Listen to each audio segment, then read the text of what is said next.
Assalamualaikum warahmatullahi wabarakatuh. Saya Yulianti dan rekan saya dari kelompok 12 akan mempresentasikan hasil diskusi kami mengenai contoh perubahan kebudayaan yang terjadi dalam masyarakat dan dampak yang ditimbulkan. Yang pertama yaitu mengenai contoh-contoh perubahan kebudayaan yang terjadi dalam masyarakat, yaitu yang pertama cara berkomunikasi. Berkembangnya teknologi informasi dan komunikasi mengubah cara kita dalam berkomunikasi. Dahulu komunikasi dilakukan dengan surat menyurat, tetapi saat ini dilakukan dengan SMS atau surel. Dulu juga ada yang namanya telegram dan telegraf. Akan tetapi saat ini perannya digantikan dengan telepon, handphone, dan jejaring sosial. Ini membuktikan bahwa perkembangan teknologi dapat menyebabkan perubahan budaya di masyarakat. Yang kedua, cara berpakaian. Dahulu orang-orang bangga mengenakan pakaian adat dari daerah masing-masing, tetapi saat ini rasanya hal itu sangat sulit dijumpai kecuali ada acara-acara adat.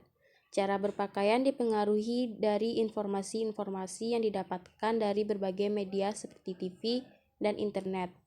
Saat ini cara berpakaian sebagian masyarakat banyak dipengaruhi oleh budaya barat atau bisa disebut dengan westernisasi. Selanjutnya yang ketiga yaitu gaya hidup. Sebagian masyarakat menerapkan gaya hidup yang baik di dalam kehidupannya seperti menjadi vegetarian, workaholic, dan lainnya. Tetapi ada juga sebagian besar dapat membuat masyarakat yang terjerumus dalam gaya hidup yang tidak baik, yang tentu tidak sesuai dengan kepribadian bangsa seperti narkoba dan pergaulan bebas. Yang keempat, emansipasi wanita. Salah satu bentuk perubahan budaya yang terjadi di masyarakat adalah emansipasi wanita. Artinya wanita memiliki derajat yang sama dengan pria. Dahulu kita jarang sekali melihat wanita yang menjadi pimpinan. Bahkan ada kalimat orang tua yang menyatakan bahwa kehidupan wanita adalah di sekitar dapur, sumur, dan kasur. Saat ini tentu berbeda. Banyak wanita yang menjabat peran penting di negeri ini seperti anggota parlemen, pemimpin perusahaan, dan lain-lain. Yang kelima, masyarakat semakin kritis. Perkembangan informasi dan komunikasi membuat akses terhadap informasi semakin mudah. Informasi tersebut bisa didapatkan dari berbagai media komunikasi seperti koran, televisi, internet, dan lain-lain. Hal tersebut membuat masyarakat kita semakin cerdas dan kritis. Contohnya adalah masyarakat selalu mengomentari kebijakan-kebijakan yang dilakukan pemerintah untuk negeri ini, terlebih jika kebijakan tersebut tidak populis di mata rakyat. Yang keenam, tergerusnya kebudayaan. Tidak sedikit budaya barat yang masuk ke negara lain. Contohnya adalah perayaan hari Valentine dan Halloween. Meskipun kedua budaya tersebut bukan asli lokal, akan tetapi tidak sedikit masyarakat lokal yang melestarikan budaya tersebut.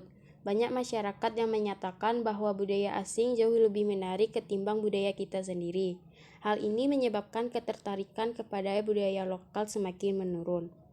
Yang ketujuh, penggunaan bahasa daerah semakin jarang. Contoh perubahan budaya lainnya adalah penggunaan bahasa daerah yang sudah semakin jarang. Kita tahu bersama ada banyak bahasa daerah di penjuru dunia ini. Akan tetapi saat ini banyak masyarakat lokal yang cenderung menggunakan bahasa nasional. Hal ini bukan tanpa alasan, karena bahasa nasional lebih dimengerti oleh semua orang, sedangkan bahasa daerah hanya dimengerti oleh masyarakat daerah tertentu saja. Bahasa internasional juga merebak karena masuknya teknologi dalam masyarakat. Berikut dampak perubahan kebudayaan. Yang pertama, dampak positif. Dengan adanya kemajuan dalam bidang teknologi dari peralatan hidup, masyarakat pada saat ini dapat bekerja secara cepat dan efisien karena adanya peralatan yang mendukung sehingga dapat mengembangkan usahanya dengan lebih baik lagi. Lebih lanjut lagi, dampak positif dalam globalisasi yaitu yang pertama, pertumbuhan ekonomi yang semakin tinggi. Yang kedua, terjadinya industrialisasi. Yang ketiga, produktivitas dunia industri semakin meningkat. Yang keempat, persaingan dalam dunia kerja sehingga menuntut pekerja untuk selalu menambah skill dan pengetahuan yang dimiliki. Dan yang kelima, di bidang kedokteran dan kemajuan ekonomi mampu menjadikan produk kedokteran menjadi komoditi. Meskipun demikian, ada pula dampak negatifnya, antara lain: yang pertama, terjadinya pengangguran bagi tenaga kerja yang tidak mampu kualifikasi yang sesuai dengan yang dibutuhkan. Yang kedua, sifat konsumtif sebagai akibat kompetisi yang ketat pada era globalisasi. Selanjutnya, dampak negatif dapat menghilangkan kebudayaan asli Indonesia, serta dapat terjadi proses perubahan sosial di daerah yang dapat mengakibatkan permusuhan antar suku sehingga rasa persatuan dan kesatuan bangsa menjadi goyah. Apabila budaya asing masuk ke Indonesia dan tidak ada lagi kesadaran dari masyarakat untuk mempertahankannya, dipastikan lagi masyarakat Indonesia tidak akan melihat kebudayaan Indonesia ke depan. Lebih lanjut lagi mengenai dampak negatif yang ada.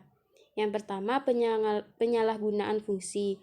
Bebasnya setiap orang mengakses atau menggunakan teknologi, maka dengan mudah juga terjadi penyalahgunaan fungsi dari teknologi tersebut.